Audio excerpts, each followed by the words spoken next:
o meu nome é Mariana e eu sou museóloga. Na aula de hoje nós vamos falar sobre aquisição de coleções museológicas e demais tipos de acervos. Então vamos lá!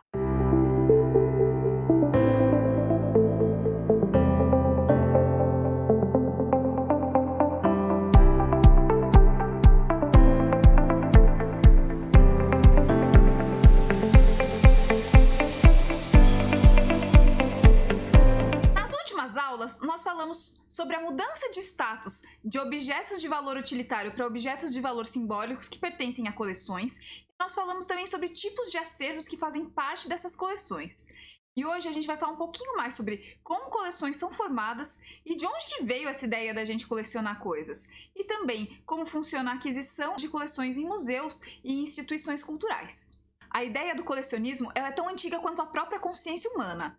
Existem vestígios que os próprios homens pré-históricos já trabalhavam com coleções. E essa ideia ela foi se perpetuando na nossa história. A gente cria coleções para ter essa ideia de legado, para ter a ideia de perpetuação no tempo.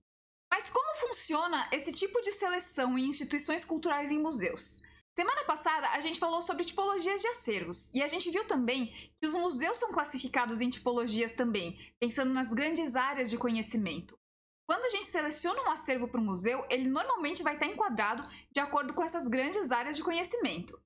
E assim começam a se formar as coleções. Por exemplo, se a gente tem um museu de história, a gente normalmente vai selecionar objetos que têm um caráter histórico. É claro que você pode ter um museu com diversas tipologias, mas vamos supor que aquele museu trate só sobre a história de uma determinada cidade. Quando alguém vai fazer uma doação de acervo, mesmo que seja algo muito valioso ou algo muito relevante, de alguma outra forma, artisticamente, por exemplo, o museu ele vai ver se aquilo está de acordo com a missão dele, se ele tem condições de aceitar ou não.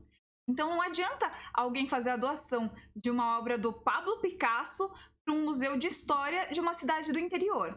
Por mais que seja tentador ao museu aceitar essa doação, aquilo não vai estar de acordo com a missão do museu. Já que o museu tem a missão de contar a história daquela determinada cidade do interior, é importante que todos os objetos do acervo condigam com essa missão dele, para que os contextos das exposições e das pesquisas façam algum sentido. Claro que nem sempre acontece assim, e alguns museus acabam tendo suas coleções descaracterizadas, porque acaba tendo um pouquinho de tudo. Mas o ideal é que realmente haja um foco para que as coisas funcionem e que exista realmente uma pesquisa que faça alguma diferença para aquela instituição, para a comunidade que ele está inserido e para que as exposições sejam também mais adequadas.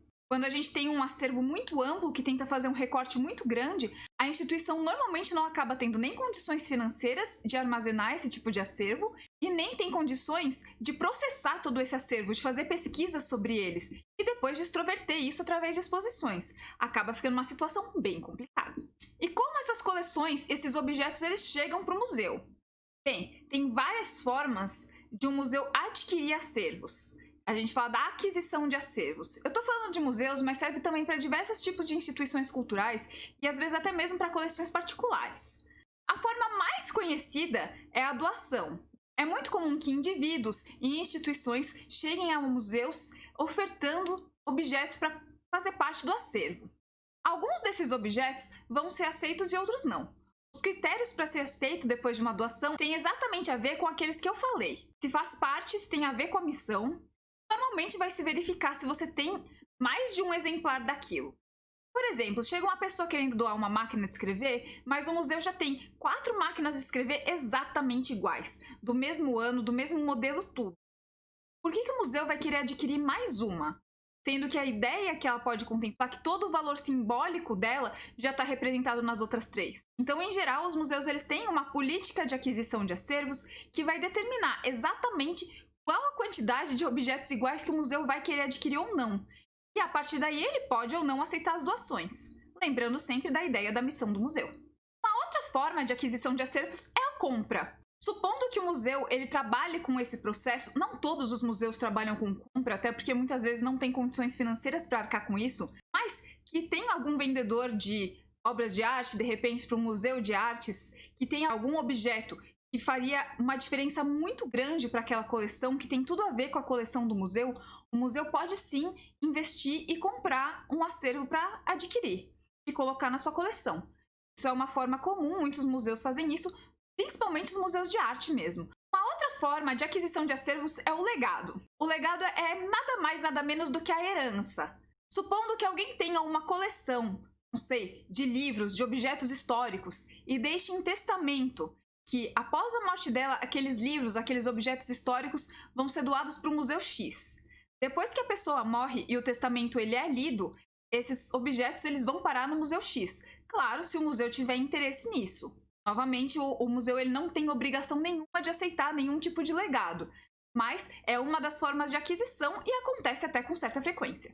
Existe também a coleta. Ela normalmente vai funcionar mais em museus de ciência, em museus de arqueologia e museus de antropologia. O que é a coleta? Vamos supor que pesquisadores trabalhem em um sítio arqueológico e que eles façam algumas escavações e acabem encontrando algum acervo. E eles oferecem para o museu endossar as coleções. E o museu pode aceitar esse endossamento. Se for um museu de arqueologia e antropologia, provavelmente ele trabalha muito com essa forma de aquisição. A maioria dos outros museus não trabalham com isso. Existe também a permuta. Lembra a situação que eu falei sobre um museu que recebe um acervo que não é muito interessante para ele? Ou museus que já estão descaracterizados e que tem ali um acervo um pouco destoante daquilo que seria a história que eles gostariam de contar? Pois bem, vamos supor que tem um museu de artes que tem alguns acervos de história e um museu de história que tem alguns acervos de artes. E eles conversam entre si e decidem que eles podem trocar esse tipo de acervo. Então o Museu de História pega as peças históricas do Museu de Artes para ele e o Museu de Artes pega as peças de artes do Museu Histórico para ele.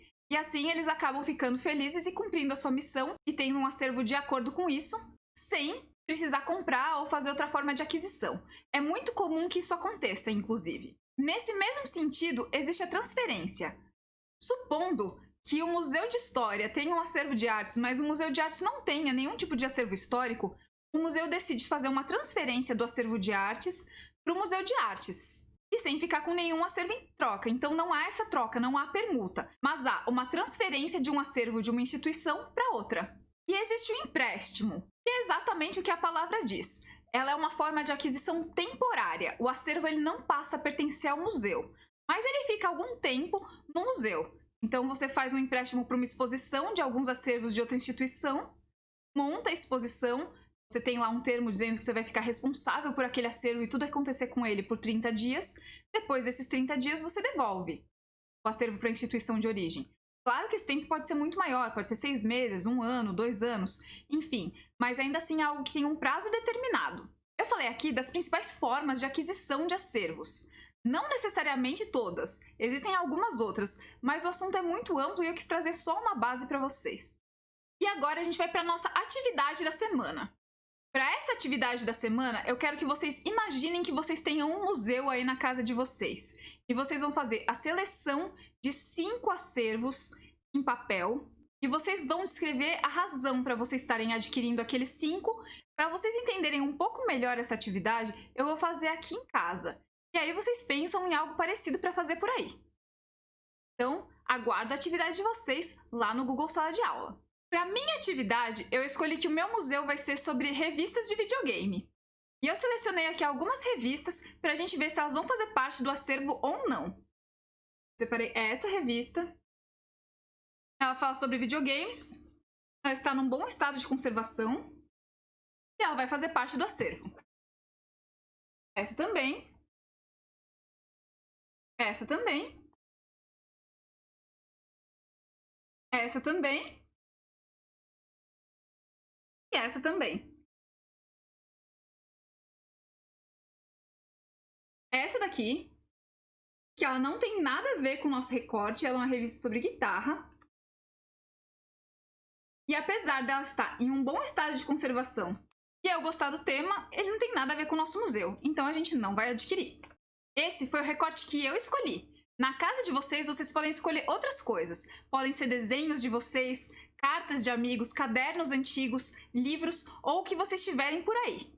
Se vocês não tiverem nada de papel, vocês podem fazer essa seleção pela internet ou usar as atividades que a professora Jaque e que a professora Luli estão fazendo. De repente, vocês tentaram fazer a atividade algumas vezes e ela não ficou boa.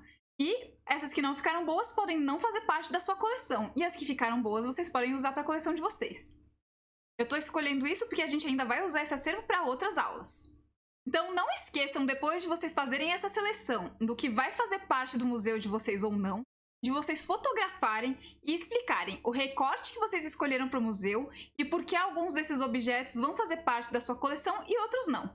Então é isso, espero que vocês tenham gostado da aula, que tenham conseguido aprender um pouquinho sobre aquisição de acervos. Qualquer dúvida, só falar comigo. Até a próxima!